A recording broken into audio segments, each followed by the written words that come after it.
दोस्तों, अगर आपको डिफेंस सर्विसेज में जाना है, इंडियन आर्मी, इंडियन एयरफोर्स या फिर इंडियन नेवी में काम करना है और वो भी एक अच्छे लेवल पे एज अ ऑफिसर रैंक पे अगर आपको काम करना है, तो वहाँ जाने के लिए कौन सा एग्ज़ाम देना होगा और किस तरीके से आपको प्रिपरेशन करनी होगी। 12th के बाद में ही अगर आपको डायरेक्टली नेशनल डिफेंस एकेडमी में जाकर पढ़ाई करना है तो क्या कर सकते हो, सारी चीज़ें डिटेल में डिस्कस करेंगे। वीडियो को लास्ट तक ज़रूर देखेगा।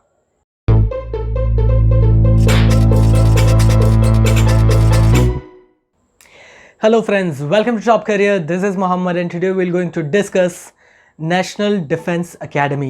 दोस्तों, अगर आपको यहाँ पर जाकर पढ़ाई करना है और पढ़ने के बाद में इंडियन आर्मी, इंडियन एयरफोर्स या फिर इंडियन नेवी को ज्वाइन करना है तो यहाँ पे कैसे आप जा सकते हो। नंबर 1, एलिजिबिलिटी की बात करें तो यहाँ पे सबसे पहले आपके पास में इंडियन नेशनलिटी होनी चाहिए। उसके बाद में नंबर 2, एज की बात करें तो आपकी एज 16 to 18 ईयर्स के बीच में होनी चाहिए। उसके बाद में थर्ड वन, एजुकेशनल क्वालिफिकेशन की बात करें तो यहाँ पे 10+2 मतलब 12th स्टैंडर्ड आपका पास होना चाहिए। अगर आर्मी में जाना है तो कोई भी स्ट्रीम में हो आप अप्लाई कर सकते हो। अगर नेवी या फिर एयरफोर्स में ज्वाइन करना है सो 10+2 दैट इज़ 12th स्टैंडर्ड में आपका PCM सब्जेक्ट होना चाहिए। फिजिक्स, केमिस्ट्री और मैथमेटिक्स आपका मेजर सब्जेक्ट होना चाहिए। दोस्तों, यहाँ पे तीनों डिफेंस ऑर्गेनाइजेशन के अलग अलग फिजिकल और मेडिकल स्टैंडर्ड्स रहेंगे, वो क्लियर होने चाहिए। मतलब आप फिजिकली और मेडिकली फिट होने चाहिए उनके स्टैंडर्ड्स के अकॉर्डिंग, तो ही आपको यहाँ पे एडमिशन मिलेगा, वरना आपको एडमिशन नहीं मिलेगा। सो ये चीज़ भी आपको चेक करनी ज़रूरी है। उनके अलग अलग हाइट और वेट रेशोज़ रहेंगे, ठीक है। फिर आई साइट के रिगार्डिंग में बहुत सारे स्टैंडर्ड्स रहेंगे। ओरल मतलब कि जो डेंटल हेल्थ है उसके अकॉर्डिंग भी बहुत सारे क्राइटेरिया हैं। फिर उसके बाद में आपकी कोई मेजर सर्जरी नहीं होनी चाहिए, मेजर डिजीज़ नहीं होना चाहिए। इस तरीके से बहुत सारे क्राइटेरिया हैं। नीचे डिस्क्रिप्शन में मैंने लिंक दिया है, आप जाकर के चेक कर सकते हो इंडिविजुअली तीनों ऑर्गेनाइजेशन के क्या क्या क्राइटेरिया है फिजिकल और मेडिकल फिटनेस के। दोस्तों, एग्जामिनेशन और सिलेक्शन की बात करें तो यहाँ पे सबसे पहला आपका रिटन टेस्ट होगा। दो अलग अलग तरीके के पेपर्स होंगे, एक मैथमेटिक्स और दूसरा जनरल एप्टीट्यूड रहेगा। दोनों पेपर्स 2.5 आवर्स के रहेंगे, लेकिन मार्क्स वाइज अगर देखा जाए तो मैथ्स का पेपर जो है वो 300 मार्क्स का रहेगा और जनरल एप्टीट्यूड का पेपर जो है वो 600 मार्क्स का रहेगा। टोटल 900 मार्क्स यहाँ पे रहेंगे। रिटन टेस्ट कंप्लीट होने के बाद में इसका जब रिजल्ट डिक्लेयर होगा और अगर आपका सिलेक्शन हो जाता है तो आपको 2 स्टेज सिलेक्शन प्रोसीजर के लिए बुलाया जाएगा। यहाँ पे आपका इंटरव्यू होगा, आपकी पर्सनालिटी टेस्ट होगी और यहाँ पे आपको ग्रुप टास्क और ग्रुप डिस्कशन जैसी एक्टिविटीज़ करवाई जाएगी। उसके बाद फाइनल मेरिट लिस्ट बनेगी और उसके बाद आपका सिलेक्शन होगा और आपके मेरिट के अकॉर्डिंग फिर आपको सीट अलॉट होगी, चाहे एयरफोर्स में, आर्मी में या फिर नेवी में। जिस तरीके से आपने प्रेफरेंस दिया है वो और आपका मेरिट दोनों चीज़ देख करके आपको सीट अलॉट की जाएगी।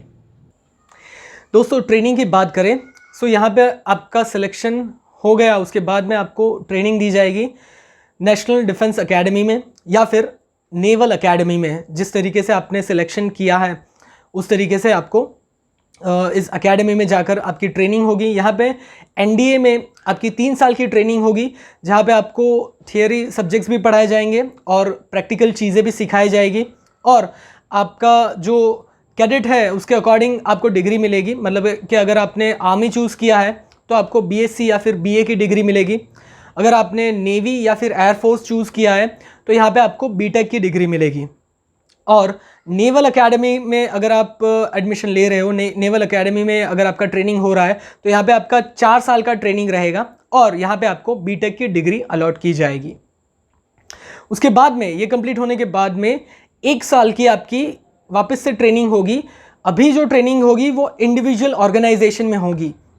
पहले 3 साल की ट्रेनिंग जो है वो कलेक्टिवली सबकी साथ में होगी, आर्मी, नेवी और एयरफोर्स वालों की, सभी लोगों की एक साथ में होगी।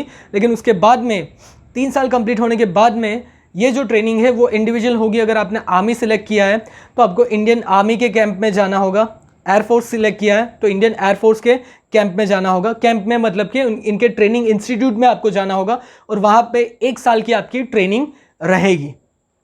ये कंप्लीट होने के बाद में आपको as a permanent employ organisation में एब्जॉर्ब कर लिया जाएगा।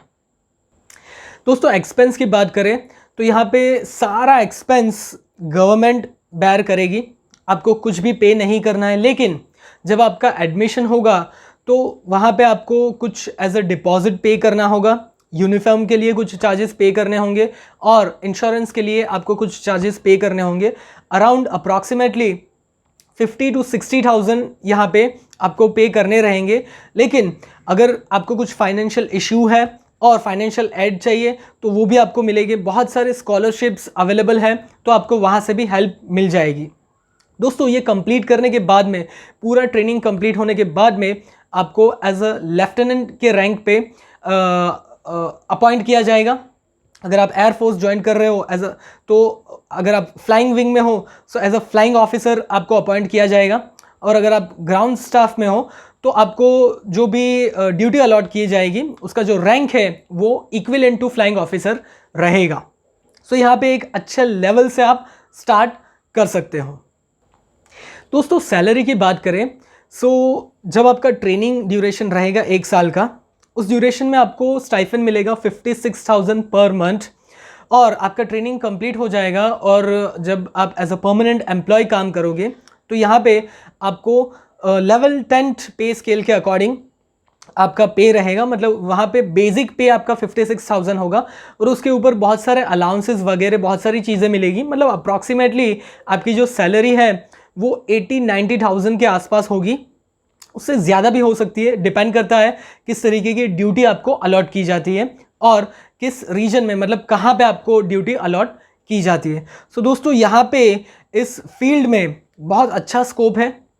सैलरी को अगर हम कंसीडर ना भी करें तो यहाँ पे आपको एक प्राइड मिलेगा इंडियन डिफेंस सर्विसेज में काम करने का। आपको यहाँ पे डिग्निटी मिलेगी, रिस्पेक्ट मिलेगी और बहुत सारी चीज़ें आपको यहाँ पे सीखने को भी मिलेगा। अगर आप अभी 12th स्टैंडर्ड में हो, अभी 12th स्टैंडर्ड कंप्लीट किया है, सो आपके पास में अपॉर्चुनिटी आपके सामने है।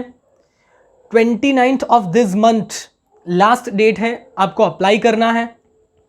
और अगर आप अभी 12th स्टैंडर्ड में नहीं हो, अभी आप 10th स्टैंडर्ड 11th स्टैंडर्ड में हो और डिफेंस में जाने की सोच रहे हो तो अभी से प्रिपरेशन करो एनडीए एग्ज़ाम के लिए। साल में 2 बार ये एग्ज़ाम कंडक्ट किया जाता है। आपके पास में 2 ऑप्शंस रहेंगे 12th कंप्लीट करने के बाद में। आप अटेम्प्ट कर सकते हो, क्लियर करने के बाद में आप यहाँ पे ज्वाइन कर सकते हो। दोस्तों अगर आप करियर को लेकर कंफ्यूज हो और जानना चाहते हो कि कौन सा करियर आपके लिए बेस्ट रहेगा, किस करियर में आपको सक्सेस मिल पाएगा, अगर आपको नहीं पता है कि आपका इंटरेस्ट क्या है और अगर आपको डिस्कवर करना है आपका इंटरेस्ट, आपको अपनी पर्सनालिटी के बारे में और जानना है और पर्सनालिटी के अकॉर्डिंग कौन सा करियर चूज करना है, इस चीज़ के बारे में अगर आपको इन्फॉर्मेशन चाहिए तो मैंने डिज़ाइन किया है आपके लिए एक वर्कशॉप। नीचे डिस्क्रिप्शन में लिंक है, क्लिक कीजिएगा और बहुत सारी चीज़ें आपको यहाँ पे जानने को मिलेगी। दोस्तों शेयर कीजिए ये वीडियो अपने दोस्तों के साथ में और अगर ऐसे ही career related, education related videos देखने तो हमारे चैनल को सब्सक्राइब जरूर कीजिएगा। Thank you for watching.